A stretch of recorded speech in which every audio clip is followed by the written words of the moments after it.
उत्तर प्रदेश की राजनीति इन दिनों गर्म है। जहां एक और अयोध्या को भाजपा की राजनीति का केंद्र माना जाता है, वहीं एआईएमआईएम सुप्रीमो असदुद्दीन ओवैसी अयोध्या की धरती से ही यूपी की सियासत में डेब्यू करने पहुंचे।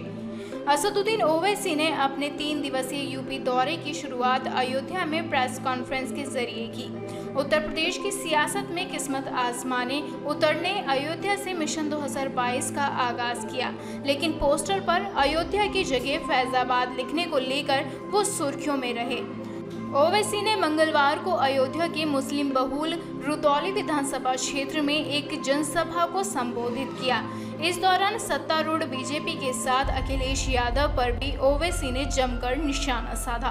ओवैसी का आरोप था कि कोई पार्टी नहीं चाहती कि मुसलमान आगे बढ़े। ओवैसी ने इस दौरान कहा है कि 60 साल से सबको जिता रहे हैं, अब हम जीतेंगे इंशाअल्लाह। उत्तर प्रदेश का मुसलमान जीतेगा।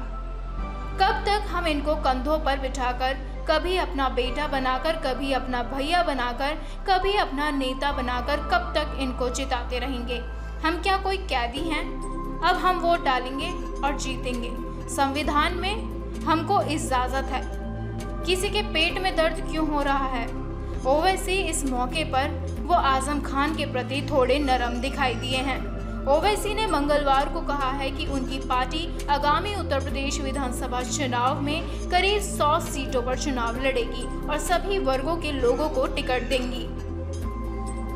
मुसलमान सपा और बसपा को वोट देते रहे, वो मुख्यमंत्री बनाए, और जब हिस्सेदारी की बात होती है तो कुछ नहीं होता, इस पर बात ही नहीं होती है। सपा और बसपा ये नहीं चाहते कि मुस्लिम समाज से कोई भी नेता उभर कर सामने आए। उत्तर प्रदेश के मुसलमानों के लिए नेतृत्व हिस्सेदारी की बात की जाए तो सांप्रदायिकता बढ़ाने का तर्क दिया जाता है। उन्होंने कहा है कि सपा बसपा ने मिलकर चुनाव लड़ा, फिर भी भाजपा जीत गई। मुसलमानों ने आपको झोली भर भर कर वोट दिया, फिर भी कहाँ गया वो वोट? बदले में उन्हें क्या मिला?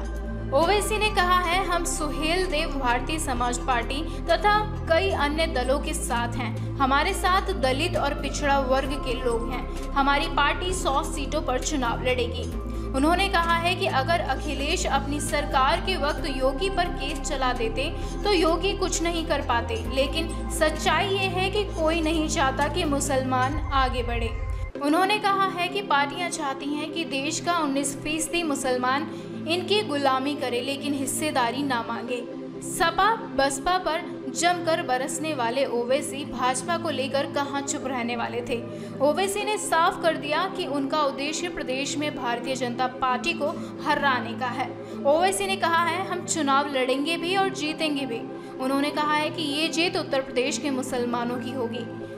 ओवैसी ने कहा है कि मुजफ्फरनगर दंगों में जिन नेताओं का नाम आया था, उनके केस वापस ले लिए गए हैं। उन्होंने कहा है कि प्रज्ञा और सेंगर जैसे नेता लोकप्रिय हो जाते हैं, लेकिन मुख्तार और अतीक अहमद का नाम आता है तो वो बाहुबली कहलाते हैं।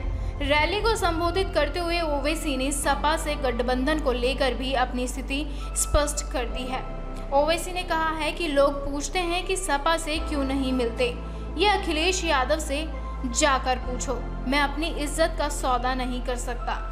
बात अगर होगी तो बराबरी से होगी। ब्यूरो रिपोर्ट, नेशनल खबर।